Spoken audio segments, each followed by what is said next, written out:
नमस्कार, मैं हूं शैलेंद्र सिंह और आप देख रहे हैं हमारा YouTube चैनल शब्द शब्द शैलेंद्र सिंह। आज 5 राज्यों में विधानसभा चुनाव जो होने वाले हैं उनकी तारीख की घोषणा हो गई है। ये 5 राज्य हैं मिजोरम, छत्तीसगढ़, मध्य प्रदेश, राजस्थान, तेलंगाना।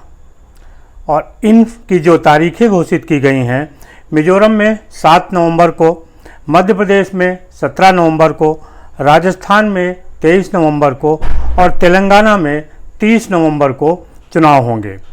छत्तीसगढ़ में 2 चरणों में चुनाव होगा, 7 नवंबर और 17 नवंबर को वहां वोट पड़ेंगे।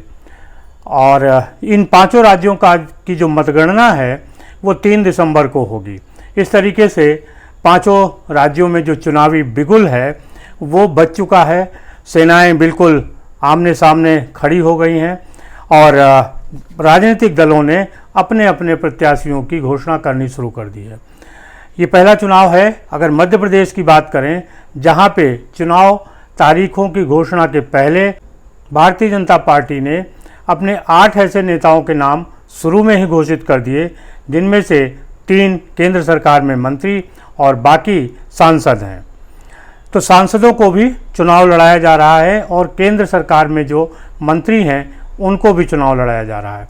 और इस जो पहली लिस्ट जब जारी हुई थी उस समय मध्य प्रदेश के मुख्यमंत्री शिवराज सिंह चौहान का नाम उसमें नहीं शामिल किया गया था। लिहाजा जो भारतीय जनता पार्टी को नहीं समझते हैं, ऐसे लोगों ने ये घोषणा करनी शुरू कर दी कि शिवराज सिंह चौहान के नेतृत्व में चुनाव नहीं लड़ा जा रहा है। और यहाँ तक बात हो गई कि भारतीय जनता पार्टी नेतृत्व परिवर्तन करेगी, शिवराज सिंह चौहान को केंद्र में ले जाएगी। आज इन सारी अटकलों को विराम देते हुए भारतीय जनता पार्टी ने शिवराज सिंह चौहान के नाम की घोषणा कर दी। वो बुधनी जो विधानसभा की सीट है मध्य प्रदेश की, वहाँ से चुनाव लड़ेंगे।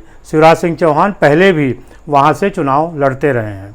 जो लोग ये मान रहे थे कि शिवराज सिंह चौहान के कैरियर का अंत हो गया है, आज उनको एक बार फिर से सोचना पड़ेगा कि आखिर शिवराज सिंह चौहान में ऐसा क्या है कि भारतीय जनता पार्टी न चाहते हुए भी उनको मुख्यमंत्री के रूप में बनाए हुए है और उनके नेतृत्व में ये चुनाव हो रहा है। इसकी बहुत साफ वजह है कि हो सकता है कि करीब 18 साल का जो मुख्यमंत्री का कैरियर है, कार्यकाल है शिवराज सिंह चौहान का, उसमें मध्य प्रदेश के कुछ नेता, कुछ लोग उनसे नाराज़ हों, इसलिए क्योंकि वो बार बार एक ही चेहरे को देख रहे हैं। लेकिन अगर इन नाराज़ लोगों से भी पूछिए कि आखिर शिवराज सिंह चौहान से आपकी दिक्कत क्या है, तो शायद वो नहीं बता पाएंगे।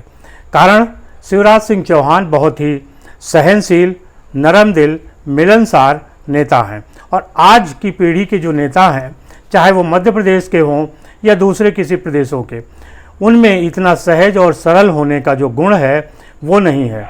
शिवराज सिंह चौहान की ये पूंजी है जिसके चलते भारतीय जनता पार्टी चाहते हुए भी उनको हटा नहीं सकती। 6 महीने पहले भी ये बात उठी थी कि विधानसभा चुनाव के पहले शिवराज सिंह चौहान को मध्य प्रदेश से हटाया जाएगा और हो सकता है कि ज्योतिरादित्य सिंधिया को कमान सौंपी जाए। अभी जब शिवराज सिंह चौहान के नाम की घोषणा नहीं हुई थी, तब तमाम पत्रकारों ने अटकलें लगाई कि क्या ज्योतिरादित्य सिंधिया भी विधानसभा का चुनाव लड़ेंगे। उनके कहने का ये मतलब था कि ज्योतिरादित्य सिंधिया आने वाले दिनों में मध्य प्रदेश में भारतीय जनता पार्टी के मुख्यमंत्री बन सकते हैं और शिवराज सिंह चौहान को हटाया जा सकता है। ये कोई पहला प्रदेश नहीं है जहां इस तरीके की अटकलें लगाई जाती हैं। जब विरोधी दलों के पास कोई मुद्दा नहीं होता कि वो जो नेतृत्व है उसके खिलाफ कोई कदम उठा सके, कोई बात कह सके, तो इस तरीके का प्रोपोगंडा होता है। इसका एक छोटा सा उदाहरण उत्तर प्रदेश है। उत्तर प्रदेश में 2017 में योगी आदित्यनाथ मुख्यमंत्री बने और 2022 में विधानसभा का चुनाव आया। 2022 के विधानसभा चुनाव के ठीक पहले तमाम जो योगी विरोधी लोग थे, जो भाजपा विरोधी तंत्र था, उसने ये कहना शुरू किया कि 2022 का विधानसभा चुनाव योगी आदित्यनाथ के नेतृत्व में नहीं लड़ा जाएगा। जून से ही ये शुरू हुई कवायद 6 महीने चलती रही और रोज़ अटकलें पत्रकार लगाते रहे कि आज योगी हट रहे हैं, कल योगी हट रहे हैं, AK शर्मा आ रहे हैं, फलाना उनकी जगह आ रहा है, ढकाना उनकी जगह आ रहा है। लेकिन तमाम कयासों को दरकिनार करते हुए भारतीय जनता पार्टी ने योगी आदित्यनाथ के नेतृत्व में चुनाव लड़ा, और चुनाव लड़ा ही नहीं बल्कि बहुमत हासिल किया। इसी तरीके के तमाम दावेदार मध्य प्रदेश में भी बनाए गए, जिनमें नरेंद्र सिंह तोमर भी हैं जो केंद्रीय मंत्री हैं। इसके अलावा भी तमाम ऐसे नाम चलाए गए जिनको शिवराज सिंह चौहान की जगह पे दिखाया गया। नरेंद्र सिंह तोमर के साथ ही साथ जो मंत्री चुनाव मैदान में भारतीय जनता पार्टी ने उतारा, उनमें प्रहलाद पटेल और फग्गन सिंह फलस्तगे का भी नाम है। कहा जा रहा है कि इनको भी एक तरीके से शिवराज सिंह चौहान का प्रतिद्वंदी माना जा रहा था, और ये कहा जा रहा है कि शिवराज सिंह चौहान की जगह पे ये नेता हो सकते हैं। इसी तरीके से तमाम नाम कुछ और हैं जो शिवराज सिंह चौहान की जगह पर लिए जा सकते हैं, लेकिन हाल फिलहाल ये इस तरीके का कोई भी कयास सही नहीं है। शिवराज सिंह चौहान के नेतृत्व में भारतीय जनता पार्टी मध्य प्रदेश का चुनाव लड़ेगी। चुनाव लड़ने के बाद जो परिणाम होगा उसके अनुसार वो अपने कदम उठाएगी। गांव में एक कहावत है कि जिसकी ढोलक मढ़ी होती है वो खूब अच्छी तरीके से बजती है।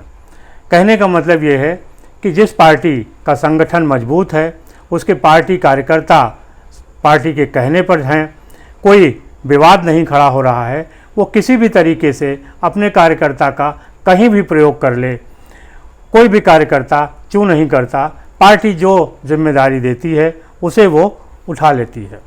गुजरात में इसके पहले ये भी देखा गया कि मुख्यमंत्री वहाँ के बदल दिए गए, पूरी कैबिनेट बदल दी गई। उसी समय पंजाब में कांग्रेस ने भी उसी को दोहराया, लेकिन वहाँ अमरिंदर सिंह की जगह पर चन्नी जब मुख्यमंत्री बने तो एक तरीके से पार्टी में विद्रोह हो गया और विधानसभा चुनाव में कांग्रेस हार गई। गुजरात में मुख्यमंत्री सहित पूरी कैबिनेट बदलने के बाद भी भारतीय जनता पार्टी ने चुनाव जीत लिया। यानी अगर संगठन मजबूत है, कार्यकर्ता आपके कब्जे में है, कार्यकर्ता आपके प्रति वफादार है, तब पार्टी कोई भी फैसला कर सकती है। और अगर थोड़ा सा पीछे देखें तो भारतीय जनता पार्टी ने ऐसे चौंकाने वाले फैसले किए हैं जहां कि जो बड़े पद पर नेता थे उनको छोटे पद पर लाया गया और चुनाव लड़ाया गया। इनमें देवेंद्र फडणवीस का नाम बहुत लिया जा सकता है, महाराष्ट्र से हैं, मुख्यमंत्री रहे हैं, लेकिन जब ज़रूरत पड़ी तो वही मुख्यमंत्री का पद छोड़कर वो डिप्टी सीएम भी बनने को राजी हो गए। यही अगर दूसरी पार्टी में होता तो शायद सीएम रहा व्यक्ति डिप्टी सीएम बनने के लिए राजी नहीं होता। कैबिनेट मंत्री कभी भी नीचे के मंत्री नहीं बनाए जा सकते, ऐसी परिपाटी है। राज्यपालों के बारे में कहा जाता है कि उनको दोबारा राजनीति में नहीं लाया जाता है, लेकिन ये भारतीय जनता पार्टी है जिसने उत्तराखंड की राज्यपाल रही बेबी रानी मौर्य को उत्तर प्रदेश विधानसभा का चुनाव लड़ाया, वो विधायक बनी, चुनाव जीती और मंत्री बनी। आगे और भी तमाम चौंकाने वाले फैसले होने वाले हैं, जिनमें ये कहा जा रहा है कि जब लोकसभा के चुनाव आएंगे तब कई राज्यों के राज्यपाल जो अपना एक जनाधार रखते हैं उनको लोकसभा का चुनाव लड़ाया जा सकता है। राजनीतिक गलियारों में एक नाम मनोज सिन्हा का भी चल रहा है जो अभी कश्मीर के राज्यपाल हैं कि उनको लोकसभा का चुनाव उत्तर प्रदेश से लड़ाया जा सकता है। बहरहाल जो चीज़ें आगे हैं उनको आगे देखा जाएगा। भारतीय जनता पार्टी के ये फैसले ऐसे हैं जो लोगों को चौंकाते हैं, और जब तक पार्टी संगठन मजबूत है, कार्यकर्ता पार्टी के प्रति वफादार है, तब तक ऐसे किसी भी फैसले का कोई भी परिणाम हो सकता है। जब परिणाम अच्छा होगा तो कहा जाएगा कि ये पार्टी का मास्टर स्ट्रोक था, और अगर खराब हो गया तो भी वो पार्टी के ऊपर जाएगा। लेकिन कार्यकर्ता उसी तरीके से काम करेगा क्योंकि उसे पता है कि पार्टी सर्वोपरि है, और पार्टी से हटकर अगर वो कोई फैसला करता है तो उसका नुकसान होगा। भारतीय जनता पार्टी छोड़ के कई नेता गए, लेकिन उन्होंने देखा कि पार्टी छोड़ने का जो खामियाजा था वो अच्छा नहीं रहा, लिहाजा उनकी पार्टी में वापसी हुई। कांग्रेस का भी एक ज़माना था जब हाईकमान की चलती थी, पार्टी हाईकमान की बात मानती थी, रातों रात मुख्यमंत्री बदल जाते थे। हमारी वही कहावत कि जिसकी ढोलक अच्छी मढ़ी होती है वो ठीक से बजती है, यानी जिसका संगठन अच्छे से काम कर रहा है, पार्टी और कार्यकर्ता के बीच एक तारतम्य बना हुआ है, पार्टी कोई भी फैसला लेगी वो ठीक होता है। लेकिन जैसे ही पार्टी और संगठन के बीच अनुशासन की कमी होगी, अगर वह समय फैसला लिया गया तो हालात पंजाब में कांग्रेस जैसे होंगे और पार्टी अलग राह पे होगी, संगठन का कार्यकर्ता अलग राह पे, और जिसका परिणाम पार्टी को भुगतना पड़ेगा। फिलहाल मध्य प्रदेश चुनाव पे आज की जो बात है वो ये है कि शिवराज सिंह चौहान के नेतृत्व में ही चुनाव लड़ा जाएगा। पार्टी ने उनके नाम की घोषणा कर दी है। अब आगे क्या होगा ये चुनाव परिणाम तय करेंगे। अगर शिवराज सिंह चौहान के नेतृत्व में भारतीय जनता पार्टी मध्य प्रदेश में बहुमत हासिल कर लेती है तो निश्चित तौर पे शिवराज सिंह चौहान ही अगले मुख्यमंत्री होंगे, और अगर हारी तो हारे के साथ कोई नहीं होता है। शुक्रिया, धन्यवाद। आपको कैसा लगा ज़रूर बताइएगा। साथ ही साथ हमारे चैनल को लाइक, सब्सक्राइब और शेयर करते रहिए ताकि हम आपके साथ सीधे जुड़े रहें।